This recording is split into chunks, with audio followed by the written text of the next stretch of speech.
Broadcasting live from the Business Radio X studios in Phoenix, Arizona. It's time for Valley Business Radio, spotlighting the Valley's best businesses and the people who lead them.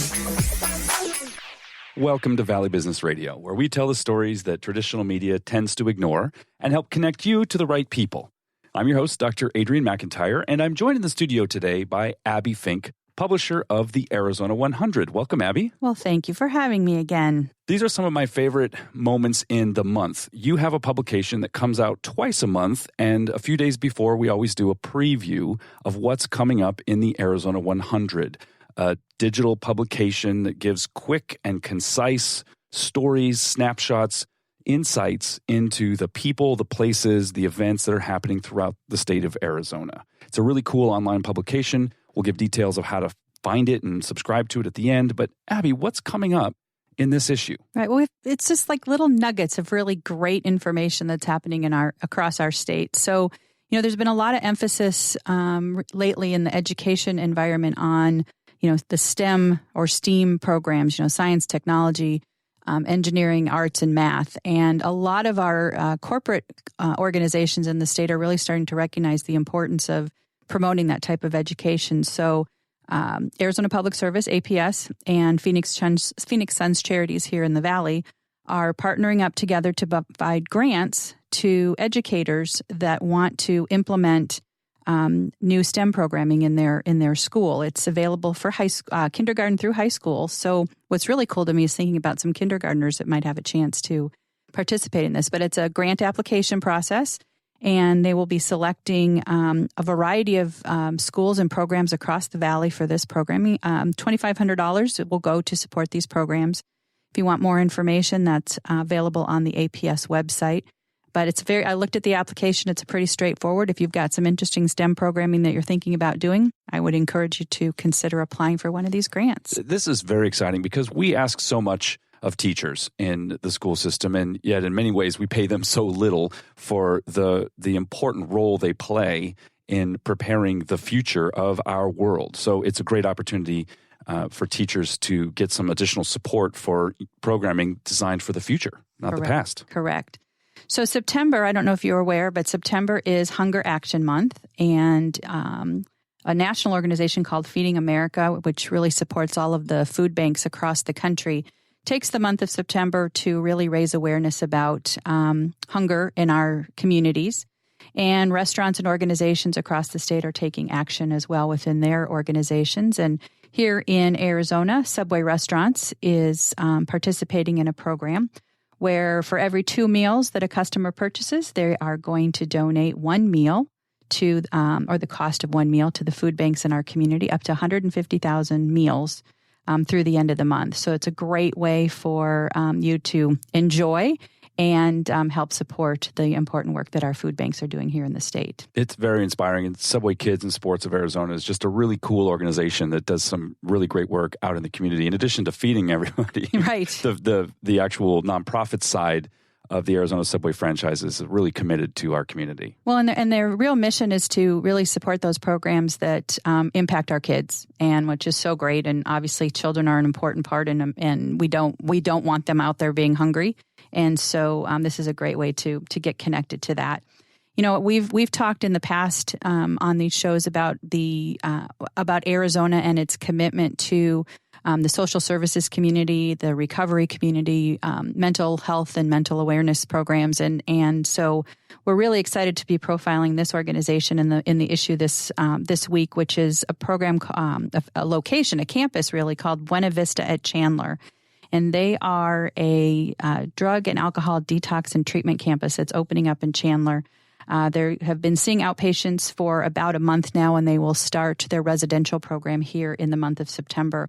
It's about a 50,000 square foot campus. And what's real interesting about this location is, in addition to the licensed medical professionals that will be delivering this real comprehensive and focused program, medically monitored detox programs, but they've really stepped up the atmosphere at these locations to really be serving the community that in need with dignity, right? It is they are respecting the individual, private bedrooms, private restrooms, a lot of activities for these individuals once they become out of their detox and are into their residential program to really keep the mind and body and spirit active, as well as they're focusing on their recovery. So, if you find yourself struggling and are in need of these kind of services, Buena Vista at Chandler is recently opened and are accepting patients right now. And it's a real innovative approach to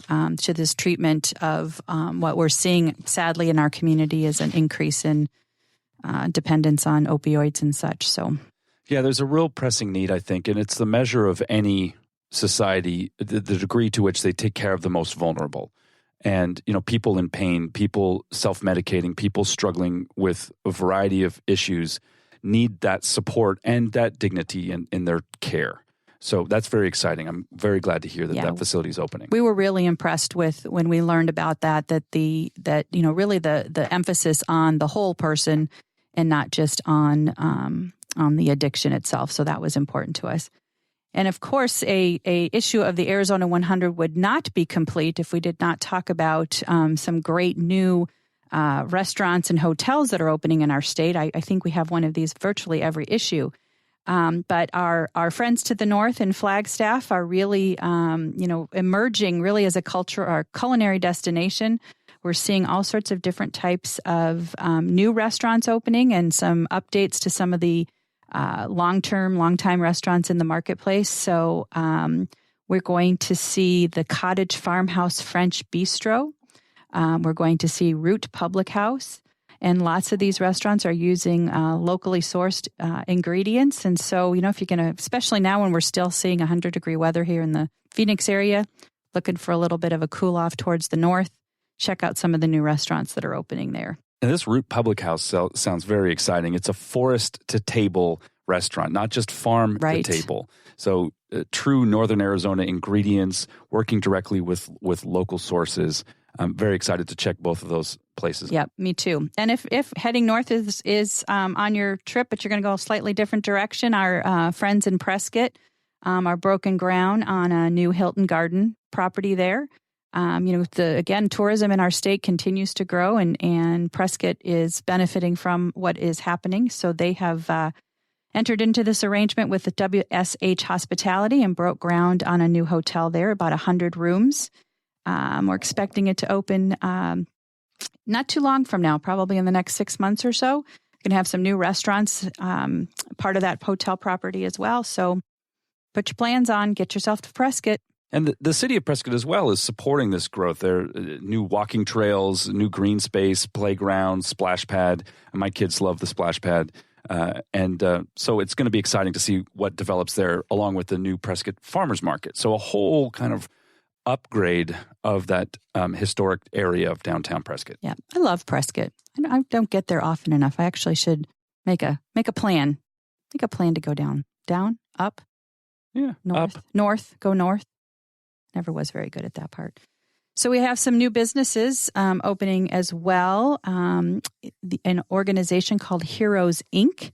is relocating its headquarters from Santa Clarita, California to Chandler.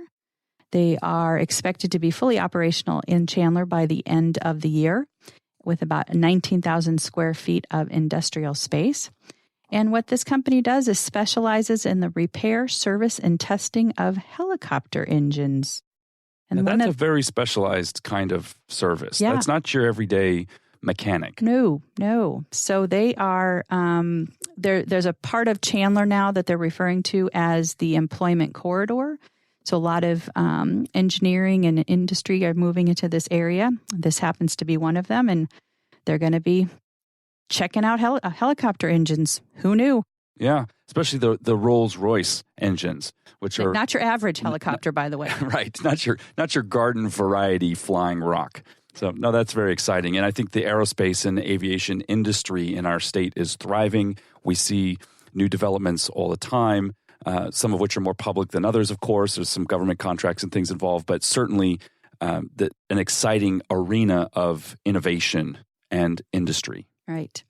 So I think, we're seeing a real trend in fashion for that athleisure look, more casual yet sharp looking comfort and casual wear. So a new apparel brand is opening in Tempe called Sportique.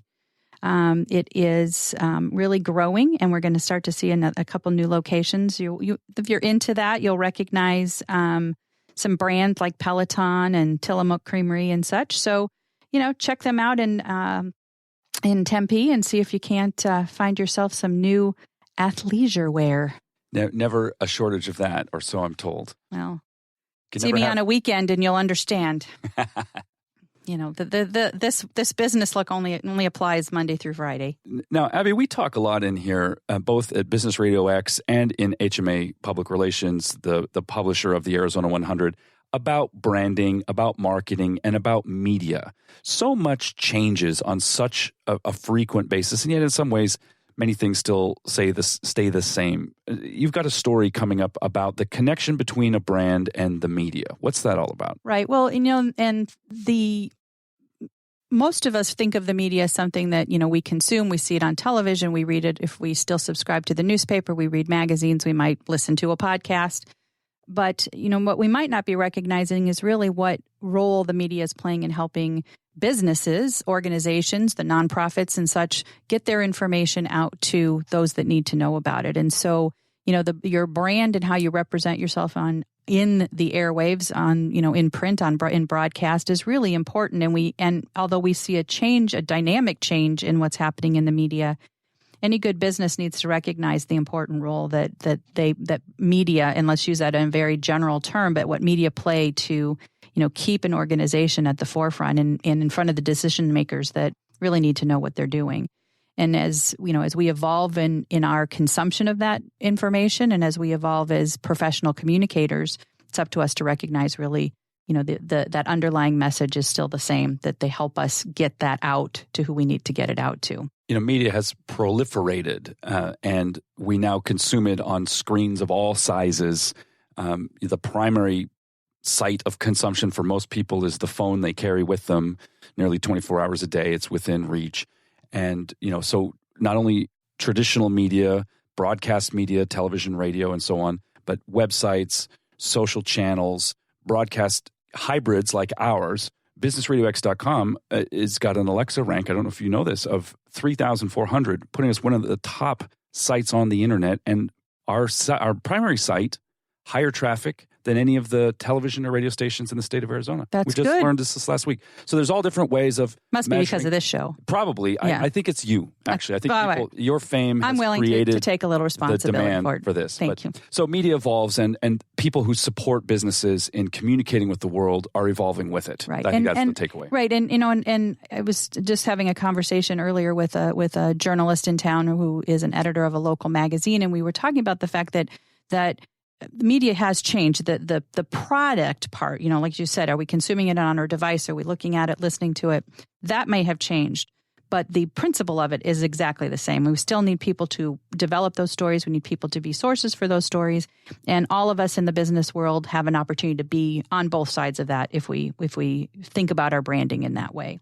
And speaking of media and the channels through which we consume, this doesn't mean that our more traditional ways of communicating with the world have gone away. There's a radio station in Tucson that continues to thrive and attract an older audience. What's the story here with KDRI, The Drive? Right. How about that? So it's kind of fun to be talking about a media outlet. So, the folks in Tucson listening on 101.7 or 8:30 a.m. are going to be hearing a new platform, music and entertainment, that's targeting listeners age 45 to 64. So that is a slightly older demographic. I guess I'm right in the middle of that demographic. I don't know if I call myself old, but it's that from a research perspective, it might be considered a demographic that has been maybe otherwise forgotten. It's, sort of a mid to end career individual. So maybe their spending habits have changed a little bit. But the owners of that station have decided it's an area to focus on and felt that it was a need that could be fulfilled. So we're going to hear music from the 60s through the 80s, and I'm kind of looking forward to it. I get to Tucson quite often, so I think I will program that in. I've been saying, having grown up in radio, 89.7 FM in Southern California, I've been saying for a good decade, maybe a little more, that community radio is going to make a comeback. that the era of big syndicated networks that have really gobbled up all of the frequencies and talent and are struggling with their own financial models, much like newspapers are, I believe that many new this is the same frequencies, many new owners, just like Fletcher, McCusker, Bobby Rich, and Jim Arnold here in Tucson, are going to be buying back frequencies and revitalizing local radio. I think this is the beginning of a resurgence of traditional over-the-air radio broadcast. It'll be interesting to watch, and I think you have a good point there. I can remember listening to the radio and all the information was very, very local. They would tell you the time, they would tell you the weather, it would be programming and activities, and we went away from that as more and more consolidation happened, and over-the-air talent might be based in another market, but broadcasting in. And I think you've got a good point there that we're going to see a little bit, and I think it's playing out in other mediums as well. As I said, magazines, I think, are starting to see a little bit more. I think that, our newspapers are still being challenged, but TV and radio are certainly looking at that very local component and recognizing that playing back to the local audience is going to be important. And finally, as it relates to kind of that, that branding and awareness, a business today really doesn't exist if they don't have a website, right? That's an automatic now. Did you look them up online? Did you try to find them? What can we find? And really the sort of common, you get it out there, you've got your location, and then you leave it alone. You don't do anything with it. Well, just like any other part of your business, it needs to be taken care of and nurtured and updated. And so some advice from Eric Olson at Fast Turtle on what to think about when it relates to your website.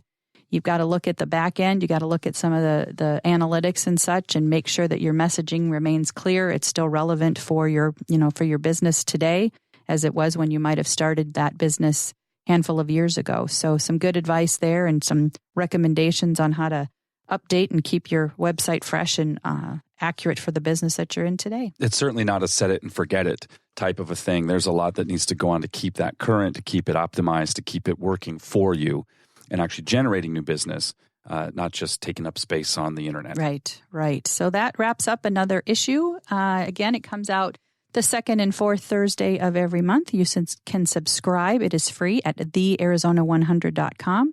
You can also submit calendar of events activities to post on our website. And if you've got news of information that might be of interest to your friends and family across the state of Arizona, we'd love to hear from you as well, and might feature you in another issue coming up. And a very large distribution. I think people who are looking for a place to put stories, this is currently going out to about 35 to 40,000 subscribers, all email. And then, of course, all the stories live online at thearizona100.com forever. So 100-word stories or 100-second videos, a unique publication really bringing to light lots of interesting activity throughout the state of Arizona. Abby Fink, publisher of the Arizona 100, thank you so much for joining us. Thank you. For all of us here at Business Radio X, this is Dr. Adrian McIntyre, and we'll see you next time on Valley Business Radio.